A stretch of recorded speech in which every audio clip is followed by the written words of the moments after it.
Rahul sold an article for rupees 56 which cost him rupees X. He finds that he has gained X% on his outlay, then find the value of X. तो question हम लोगों से कह रहा है कि राहुल ने एक आर्टिकल बेचा कितने में 56 में, जो आर्टिकल उसे कॉस्ट किया था कितना X रुपीस, और इस तरीके से इस ट्रांजेक्शन पर उसको X% का बेनिफिट हुआ। तो बताइए X की वैल्यू क्या है। तो क्या दे रखा है हम लोगों को बोला है कि राहुल ने एक आर्टिकल खरीदा था कितने में X रुपीस में।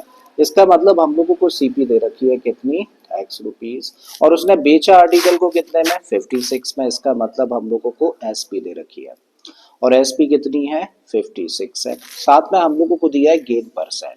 तो भाई कभी भी हम लोगों को अगर गेन परसेंट निकालना होता है, वैसे तो यहाँ पे दे रखा है गेन परसेंट कितना है X% का हम लोगों को, लेकिन जब गेन परसेंट फाइंड करना होता है तो गेन परसेंट निकालने का फॉर्मूला क्या होता है। देखो गेन परसेंट निकालने का फॉर्मूला होता है गेन अपॉन सीपी इंटू 100, ठीक है।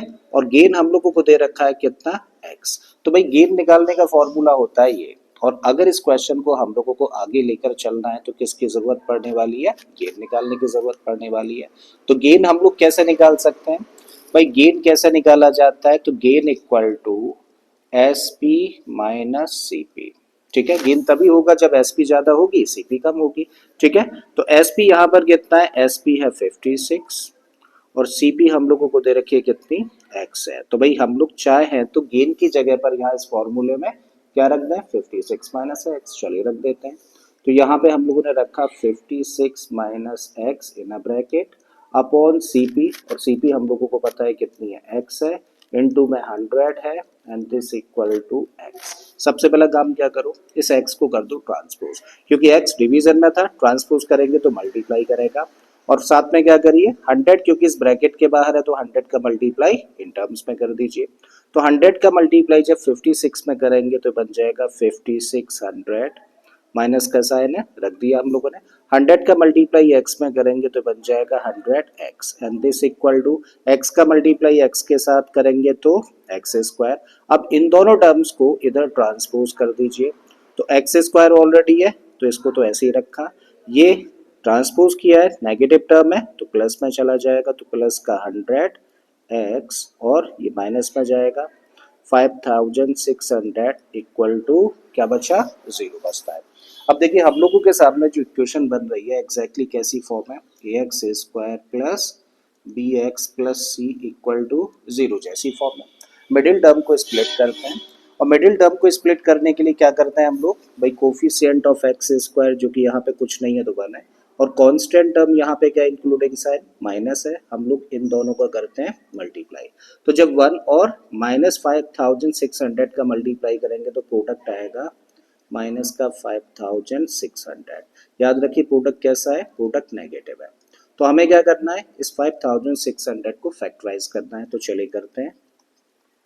5600 को देखो 2 से डिवाइड कर देंगे तो कितने टाइम्स 2800, अगेन 2 से डिवाइड हो जाएगा 1400 आएगा, 2 से डिवाइड करेंगे तो 700, 2 से फिर से डिवाइड हो जाएगा 350 आ जाएगा, 2 से फिर से डिवाइड करेंगे तो 175, और अब 5 से डिवाइड करेंगे तो 35, अगेन 5 से डिवाइड हो जाएगा 7 टाइम्स, और अब 7 से डिवाइड कर दें तो 1 टाइम्स, ठीक है। तो इसका मतलब 5600 को हम लोगों ने फैक्टराइज किया, क्या फैक्टर्स निकल कर आ रहे हैं 2 into 2 into 2 into 2 into 2 into 5 into 5 into 7।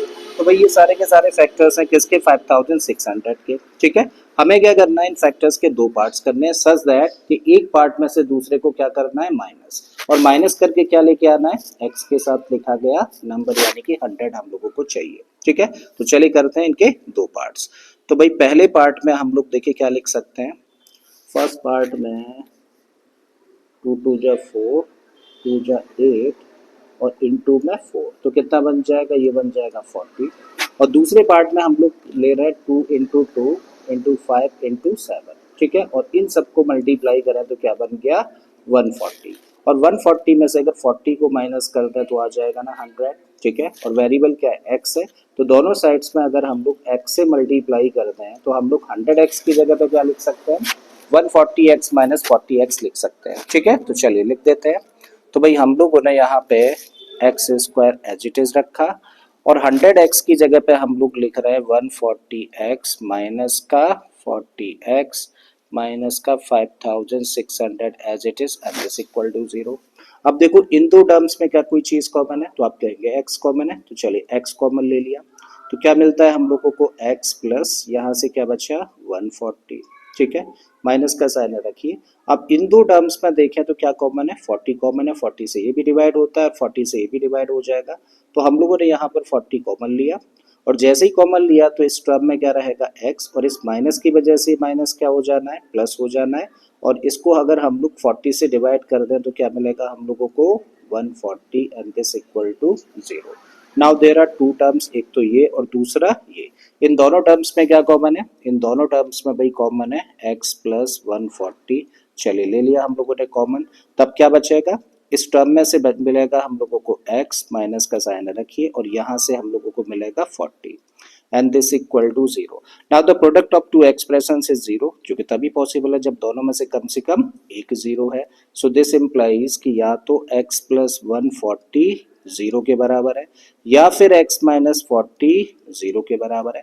अगर x प्लस 140 0 के बराबर है तो x की वैल्यू कितनी हो जाएगी, माइनस का 140, और यहाँ से आए x माइनस 40 अगर 0 के बराबर है तो x कितना आ जाएगा 40, ठीक है। तो देखिए x के लिए दो वैल्यूज हमारे पास है, राइट, लेकिन हम लोग बात किसकी कर रहे हैं भाई, हम लोग तो कॉस्ट की बात कर रहे हैं ना, और कॉस्ट कभी नेगेटिव हो सकती है किसी भी आइटम की, नहीं ना, तो क्या करना होगा, रिजेक्ट करना होगा इसको, सो रिजेक्टिंग दिस वैल्यू, क्योंकि किसी भी आइटम की कॉस्ट नेगेटिव नहीं हो सकती है ना।